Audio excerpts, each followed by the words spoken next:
Welcome, welcome. This is the Enlightenment Show, and I'm your host, Laurie Schoenfeld. This is where Chicken Soup for the Soul meets the artist way with Nancy Drew. Our guest today is Nina Simon, author of Mother Daughter Murder Night. We're going to be chatting with her today all about her new release and how she bonded with her mom while writing her book. Hello, Nina. Hey, Lori, it's so great to be here with you. I'm so excited to have you here and to be chatting about your debut novel. Yay!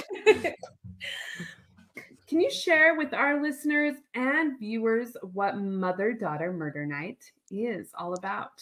Okay, this is the book, Mother Daughter Murder Night, and it is a big-hearted mystery. It's about three generations of women, a grandma, a single mom, and a teenage girl who have to work together to solve the murder of a naturalist who washes up on their doorstep out here in the Monterey Bay of California, which is where I live. And it is both a family drama and a murder mystery with some lighthearted humor thrown in, really about a group of strong women renegotiating their relationships as they are also dealing with a very serious dead body situation outside their door. Mm-hmm. As you caught in the opener, I'm a huge Nancy Drew fan. And what I loved, Nina, is I felt like there were three Nancy Drews all together. Some more reluctant than others, but yeah, I mean, the teenage girl Jack is the one who comes upon the body and becomes a suspect, and so her grandma Lana, who is this very tough, pushy LA woman who's been forced to move into their ramshackle cottage because of illness. Lana really decides she's going to solve the murder. She's going to clear her granddaughter's name, and she's going to find out who really did it.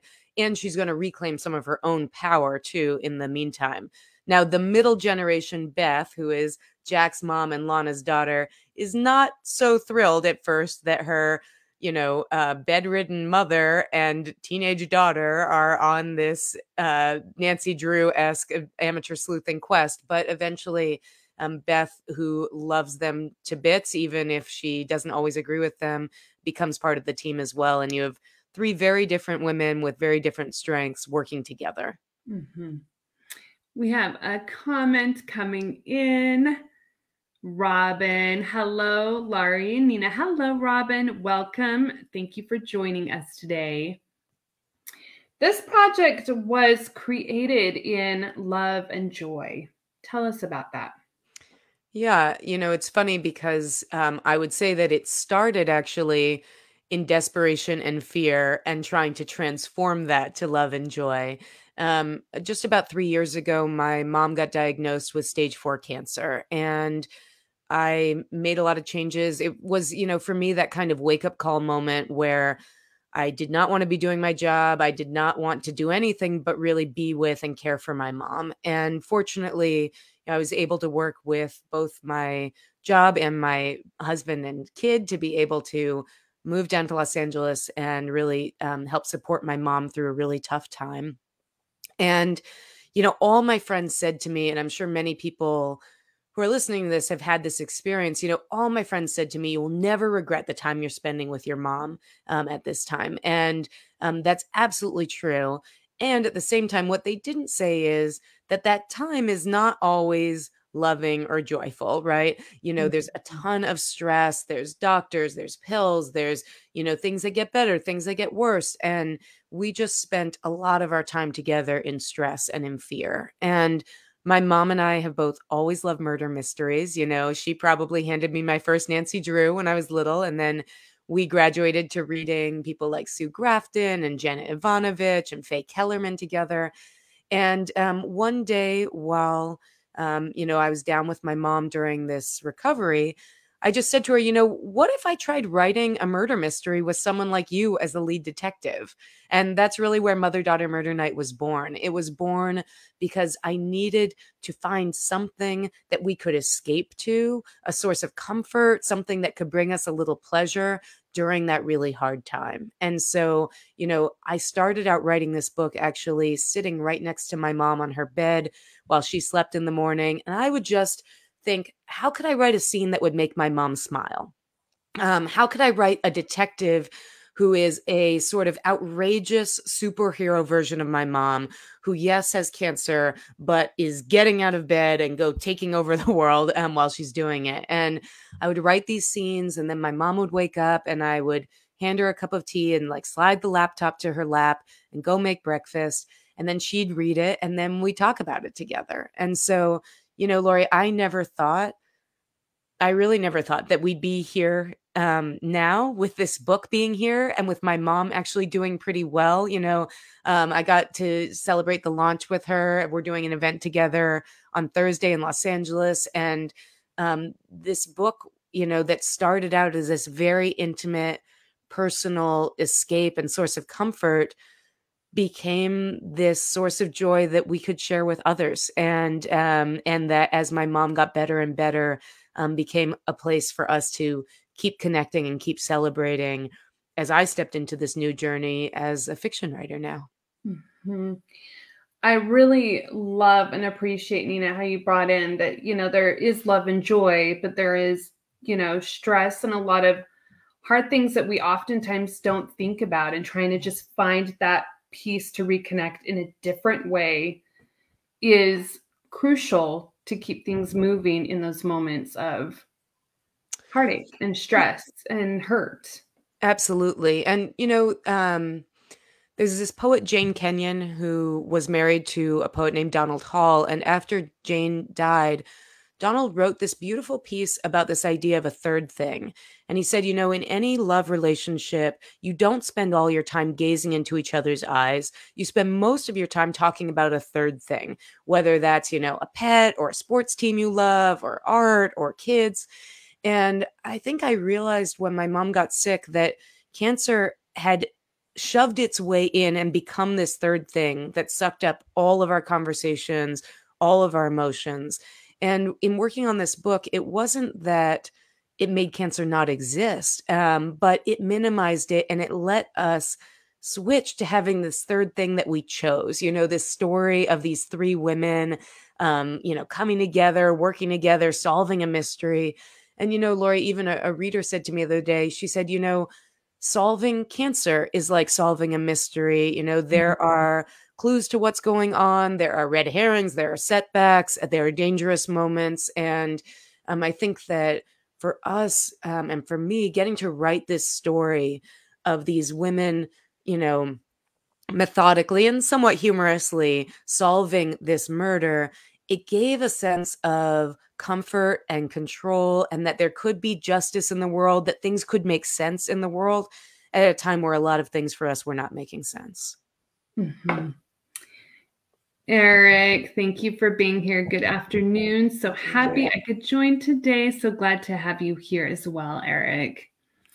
Your three main lead women are very strong characters. They are in their own way, Nancy Drew. What did you love most about Beth, Jack, and Lana's personalities? Yeah. So, it's so interesting because when I started writing this book, it was all about Lana. And Lana is this outrageous character, and she's the kind of woman who I really admire. One reader said to me, I don't know if I like Lana, but I love her. She is not always the nicest person, but she's somebody who really made her own path to have power in a man's world and to assert herself. And I think that especially as an older woman, I have a lot of female friends who talk about this sense of becoming invisible over time. And I think that Lana is somebody who is resisting that with all of her might, and all of her might is pretty darn mighty. And so for Lana, who starts the book in Los Angeles at the top of her game in commercial real estate with her own kind of business empire, the fact that she gets sick, that she has to move in with her estranged daughter and granddaughter, that she has to leave Los Angeles for this dumpy little town by a marine preserve, is not just a threat to her health. It's a threat to her sense of agency and her sense of self. And so for Lana, a lot of the book and a lot of the murder investigation is about her exploring and reasserting her power in a new way, and also renegotiating her relationship with particularly her daughter and her granddaughter as well. Lana's daughter, Beth, is the caregiver. She's a nurse. She is incredibly strong in her own way. She left home as a teen mom to make her own way. And I think that though where Lana is very oriented towards independence, Beth is very oriented towards interdependence. And I think that each of them, while they can sort of respect the other, they have a lot of work to do to be able to fully see how the other sees family, sees love, sees what it means to protect and take care of each other. So, for example, when Jack, the teenager, becomes a suspect in this mystery, in this murder, Lana's impulse to protect is instantly like, I'm going to solve this and I'm going to fix this. Whereas Beth's impulse is like, okay, but maybe could you get a lawyer? That seems like much safer, And so I think that a lot of the book is around Beth and Lana negotiating their relationship. And frankly, a lot of me writing this book was me having been a Lana, having been a CEO, putting that down to care for my mom and learning to love that role of caregiver, which was not one that felt comfortable or easy for me in the beginning. And so learning to love the Beth, who was not somebody I had necessarily identified with before. And then you have Jack, who's the teenager. Jack is the adventurer. She has grown up in nature, and she is just at that age 15 where she's starting to look for a world a little bigger than the small town and the natural environment where she's grown up. I have a daughter who is now 10, and so she was about 7 or 8 when I was writing this book. And Jack, I like to think of as the kind of girl who I hope my daughter will grow up to be, who is on the way to being outdoorsy, adventurous, loving, responsible, but also, with a real desire to see and be in the world. And I think that, one of the things I was most interested in with this story is not writing a story about 3 women where one is the queen bee and the others are the followers, but writing a story where you have 3 women who are all strong in different ways and are learning to negotiate and build a new trusting love family relationship together, even though it has been complicated for them in the past. I love that, of seeing each other's different perspectives going through the struggle. And did you see that as well when you were writing the book, but also being in that journey with your mom? Yeah, absolutely. And one of the things, I'm curious about it for you, Lori, I've been asking all kinds of folks, which Rubicon do you most identify with? Because I think that most of us have some of every, I'm a mostly Lana, a little bit Jack, but I've been in the role situationally of the Beth, and so I think that there are some times where we identify with somebody personality-wise, but circumstances are putting us into a certain role from others' perspectives. And certainly a big aspect of this book, not just with these 3 women, but also with the detective who's involved, Detective Teresa Ramirez, is this whole question of how are women seen versus how do they see themselves, and how do we shift that? So I'm curious, did you have a Rubicon who you identified with most? 100%. I'm a Beth, okay, working to be a Lana and a Jack in different ways. Well, good for you. Yeah. Yeah. So, but I loved that, Nina, because I definitely could see pieces of each one of those female characters, either what I have been or what I would strive to be, want to be more of. Yes.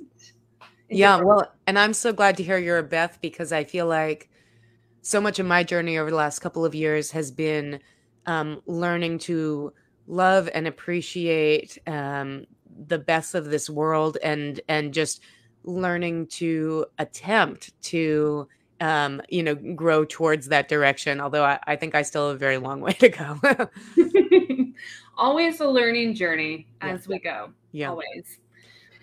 What have you loved about murder mysteries throughout your life? I've always loved them, probably since I was in middle school. And but I would say as an adult, I kind of drifted towards literary fiction. And then when the pandemic started and then my mom got sick, I found myself really seeking comfort again in reading, and I immediately went back to murder mysteries, which is quite odd on some level, right? Like murder, comfort, they don't seem to really go together.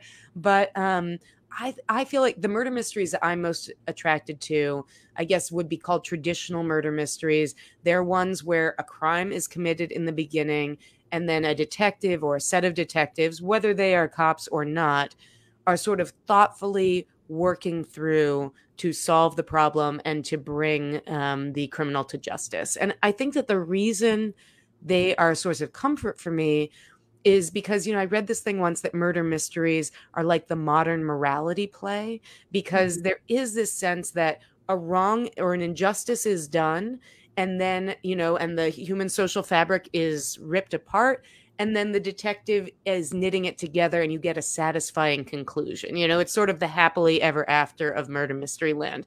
Now, I've started, as I've been writing more, I've been reading more widely, and I have been enjoying some Southern noir and some more literary mysteries that maybe don't tie up as neatly as the ones I grew up loving. But I still feel like, when I was writing this book, because I was writing it for my mom and for me, I was writing to that thing that has brought us the most comfort and joy, which are these entertaining, warm-hearted mysteries that give you a sense that something can go right with the world. Mm-hmm. Yeah. Robin has a wonderful comment that I want to bring up. Robin Stool says, in stress and fear, yes, many of us have traveled this cancer journey with a parent, child, spouse, self, and can relate to the third thing. Yeah. Well, thank you for sharing that, Robin. And it's been so meaningful to me already. I mean, I can't believe it, just a week since the book's come out, to hear from a couple of people who are going through that journey now and talking about what this book is meaning to them. And I, that's the dream. And I will say, like, I hope that, this story inspires other people to search for what their third thing may be. And it may not be writing a book, it might be planning a safari or learning to cook something in particular. But I think that finding something you can choose in joy when the world is thrusting things you did not choose upon you, it was a lifesaver for us. Mm-hmm. What has surprised you most about this week, Nina? I'm sure there's many, but at least one thing.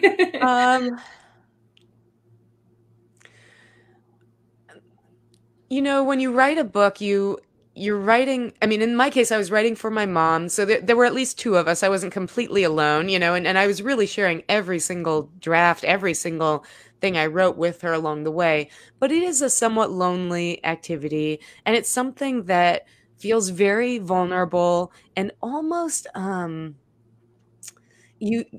feel at least like I swing wildly between feeling like, oh my gosh, this is amazing, I'm creating this whole world, and then feeling like, who am I to think I can do this? Who will ever read this? And so just to know that it's real and to hear from I mean, for me, it's 100% hearing from readers, both across the spectrum of, having my high school best friend who I haven't talked to in a long time be texting me lines that she loved from across the country to, meeting a nurse on Instagram who, she posted a photo of her with the book, and I messaged her, and she was telling me about, her life and how she appreciated reading a book with a nurse main character where she didn't feel she had to throw the book across the room because the, details weren't right or something like that. So just the fact that people are encountering it and meeting these women and this story, which for so long lived in my little computer in my little house. I mean, it's just hugely heart opening. Mm-hmm.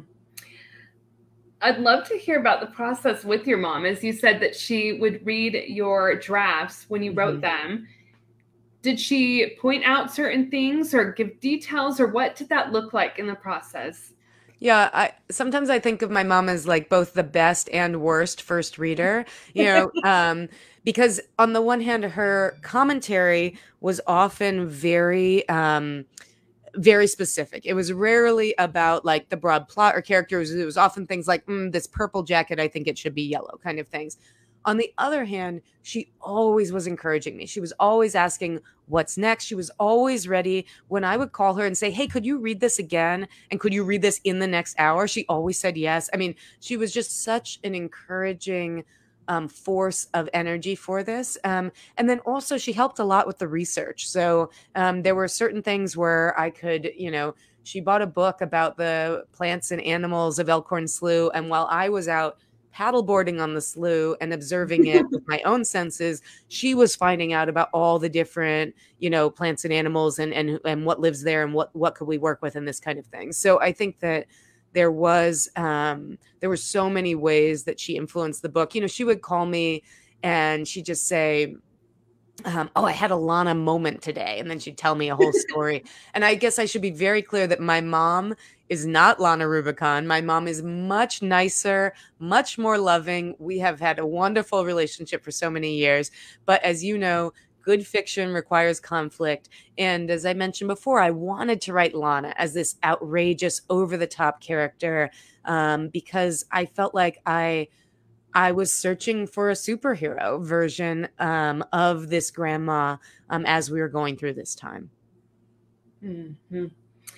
What are 3 items that you would never go without when you're about to write? Oh, what a great question. Okay, well, tea. I am not a coffee drinker. And actually, yeah, I'm obsessed with this mug. It came from the Exploratorium, but I'm a black tea drinker, so I drink black tea all morning. I mean, obviously my laptop. I also use notebooks. I use graphing paper notebooks. I was an engineer in college and for like a minute after, and I fell in love with this very particular kind of notebook it's too anyway, I use a nerdy, very specific kind of notebook. And I think the thing that's most important for me is that I have space. I admire so much writers who can just be like, ooh, I have 45 minutes in between things, or people who wrote books on their lunch hour or on their commute. I'm not that way. For me, I need to be staring down, 2 or 3 hours without interruptions, even if I'm only going to end up actually writing for, an hour or 2 in that. If I can't squeeze it in between things. So I love to write in the morning. I'm a morning person anyway. I love to get up before my family's up and have that time on my own and then be able to close my laptop and engage with, the swirling world around me once everybody's up. Mm-hmm. So do you prefer a specific setting and a time? Time, yeah. And I guess I like to be in natural places. We live out in the woods here. This is where I live, in the Redwood Mountains, and this is where I work, which is our kitchen. And I like having kind of I'm not somebody who wants a lot of cluttered notes around me. I like to just look at the trees and have a clean table in front of me, and that's about it. Mm-hmm. When was the last time that you went to a drive-in movie, Nina? Oh, what a good question. Yeah, the book, I don't think it's okay. Yeah, the book opens with a drive-in, or with discussion about a drive-in, and it does show up in another part of the book. Gosh, Lori, they keep closing. Actually, when I first moved to Santa Cruz, there was a great one that is now an empty parking lot. There is a weird one in San Jose. Wow. My best friend died of cancer 11 years ago, and I went with her to a movie in San Jose at the drive-in the year before she died. And what I really remember is that drive-in was right next to the train tracks. And so it was like the worst place for driving because the trains kept coming through. But I can't remember what we saw, but I remember being there with her. That would be a very interesting experience of trying to watch the movie with the train tracks. Yeah, terrible. There is actually a drive-in, the book, this is somewhat related. The premise, the setup is somewhat related to my own life in that Lana moved from Los Angeles to the Monterey Bay.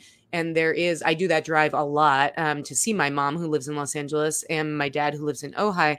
And there is a big drive-in on the road about 3.5 hours into the drive. And I always think, oh, someday we're going to stop here and we're going to go to the drive-in and stay overnight. But we just always keep going to Los Angeles. Bucket list. Yeah, there you go. You just recently did something that I thought was extremely playful and a fantastic idea where you took your book to a crime writing conference and had other authors who have supported you on your journey or have inspired you sign it as if it's a yearbook. Tell Yeah. us about that experience. I thought that was brilliant. Yeah, it actually started, it was like a lemonade out of lemons beginning because, as people have probably seen, this book has this sticker on it, the Reese's Book Club sticker, which is super exciting, but it meant that I couldn't get any finished copies. I couldn't share any finished copies before the book was out. So when you put out a book, usually, a couple weeks before, you start to have finished copies. And I was going to this conference the week before the book came out. And so the original plan before the Reese thing happened was, oh, we'll be able to have books there. We'll do a giveaway. It'll be a great pre-release thing. And then as soon as the Reese thing happened, it was like, okay, we can't do that because these books cannot see the light of day until the announcement from the Reese Book Club on September 5th. And so, but I had some books. And so I emailed my publisher and I was like, if I take a sticker off of one of these books, could I take it with me to the conference? And so that's what I did. And, for anybody, I actually have no idea what it's like in other genres, but for anybody who's interested in writing mystery, and I assume this is true with other kinds of writing, I have just been amazed at how friendly the community is. I mean, I came from a world working in museums where people are certainly friendly, but if you go to a conference, it's like people are doing business there. Whereas at a mystery writer convention, there are people who are fans who are there. There are readers, there are writers, and people are there just out of the joy and the love of the craft and the love of the genre. And this big mystery writers conference you're talking about called BoucherCon, I had never been before. It's about, 1,800 people, and just everybody's so generous. And also, having that book in my hand and asking people to sign it was a great conversation starter for me to meet some of the people I wanted to meet. I wasn't brave enough to ask David Baldacci to sign it. I was chatting with him at one point, but I wasn't ready to bring out the phone and do the whole thing. So I absolutely agree. Being in the thriller community, it is just a fantastic community and people and just good-hearted, down-to-earth, supporting, loving people. Yeah. Yeah. And if anybody wants to see the video, I'm on Facebook, but also Instagram is mostly where I'm sharing that kind of stuff. And my username everywhere is Nina K. Simon. And I would love to connect with you online. And we'll post her link down below so it's easy access for you as well. What did you, as you mentioned before, you quit your job when you found out that your mom had cancer. What did you cherish most about that time with your mom? I mean, a lot of what I'm thinking about is small things. There weren't a lot of things that she loved to eat or felt it was easy to eat. And I really made it my mission to perfect the perfect chocolate malted shake. And I now feel that I have the perfect recipe, happy to share it with anybody. But so there were just these really small moments of accomplishment, or when she'd get a good scan and we would all be so excited about it. But mostly what I think about is sitting on her bed with her, being with her and my sister. My mom, my sister, and I were all CEOs at the time that my mom got sick. I mean, we were all independent, hard-charging professional women. And I think that we all loved each other, but this was the first moment where we all really had to show up for each other in a way we hadn't before. And I think it was just a very beautiful time for the three of us, even though, of course, you'd never wish for it to happen. Mm-hmm. We're going to take it to the inner child question segment. Are you ready, Nina? Okay. First question. When you were a kid, what did you love about Saturdays? Well, it's now called Costco, but when I was a kid, it was called Price Club. And my dad, on Saturdays, Price Club members could go an hour early, and they had the tryouts there. That's what we called them. And so he wouldn't let us eat breakfast. He'd be like, we can't eat because we got to save our appetite to go try things at Price Club. And we would go. And I just really remember those Saturday mornings with our dad going to Price Club for the tryouts. Mm-hmm. I mean, because really, they had a ton. They really, and if you were a kid, like you could keep going. Yeah. They had, it was way more than there are now. Yeah. They've downsized quite a bit on the tryouts. Yeah, for sure. Second question. As a teen, what is something mysterious that you were involved in? I was the only girl on the boys water polo team, my freshman year of high school. And then my sophomore year in California, boom, water polo became a girls' sport. And so I got to be part of this, both enter this very mysterious world of boys elite sports as a girl, which was so wild. And that book someday, will have it manifest in some way about just being a girl in a male dominated sport. But then when it switched to there being these girls teams, just to have one year after another, these two wildly different experiences with the same sport, both experiences that I loved, but very different, was just sort of a magical. I guess I don't know if I would use the term mysterious, but there was just a lot I learned about myself, about gender, about socialization, and about playing hard with people you love from that experience. Third question. What is the oddest food combo that you've liked and tried, or you've just tried? As a kid or any period? Anytime. Yep. We're into weird combos in my family, I gotta say. I think our absolute favorite way to make popcorn in our family is you do popcorn with nutritional yeast, soy sauce or Bragg's, and hot chili oil. If you couldn't already tell I'm a hippie, this is my giveaway, but it is so good. It's like, it's salty, it's spicy, it's a little bit cheesy. So 100% recommend. But my mom thinks it's disgusting. Like on a 0 to 10 level of like spicy hotness, where are we hitting the popcorn? Depends how much hot chili oil you put on, Lori. My daughter does it with only the nutritional yeast and the soy sauce and no hot chili oil. But we like to, we're pretty into it. Yeah. How much do you put on, Nina? If it was, I would say it's like an American 5 out of 10, but that's probably like a 2 out of 10 for most of the spicy food I actually like to eat. Before we end today, can you share with our listeners and viewers what living a creatively abundant life means to you? This is my first novel, but it's my 5th career. And I think that there is a fiction, particularly in American society, that you're going to figure out the thing you want to do, and you are going to do it for your whole adult life. And that success looks like you just doing more of it or bigger within that one vertical.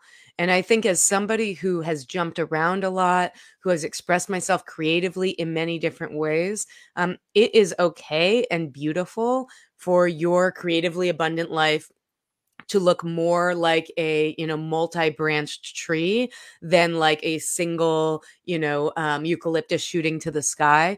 Nothing against eucalyptus. I admire those people. But that is not what I am for sure. I'm more of a live oak. And I think that you can be deeply passionate about something and you can do it to the best of your ability. And then you can still put it down and do something else. And you're not betraying yourself or anybody by doing that. And I think that, at least to me, life is too short to not express yourself and explore all the different things that light you up. And if you are also somebody for whom there are many different things, you do not need to pick just one.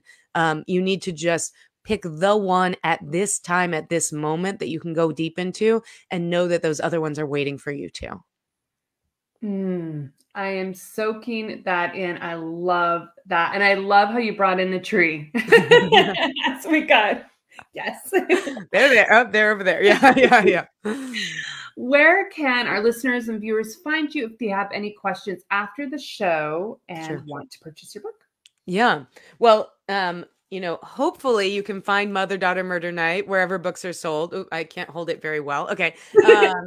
But it's certainly easy to find at your bookseller or your favorite online retailer. My website is Nina K. Simon, NinaKSimon.com. And there you'll find out about events I'm doing. You can sign up for my free newsletter. Every single social media thing under the sun is under there. Although I am just Nina K. Simon on all the big social media sites, and would be happy to connect with you. The place I'm most active these days is Instagram, but who knows how the weird world of tech executives' decision-making will affect where we are. Most of all, I hope you read the book. I hope you love the book. I'd love to hear from you about what the book is lighting up for you. And yeah, and thank you, Lori, and thank you, Enlightenment Show folks, so much for having me. And before we end today, we're going to blow out the birthday candle for Nina and the Mother-Daughter Murder Night. So on the count of 3, 1, 2, 3. Happy birthday! Thank you so much for being here, Nina. It's been a pleasure to chat with you today about Mother-Daughter Murder Night. Thank you. Remember, as you go about the rest of your week, to find the things that are working for you. You are the creator of your own story.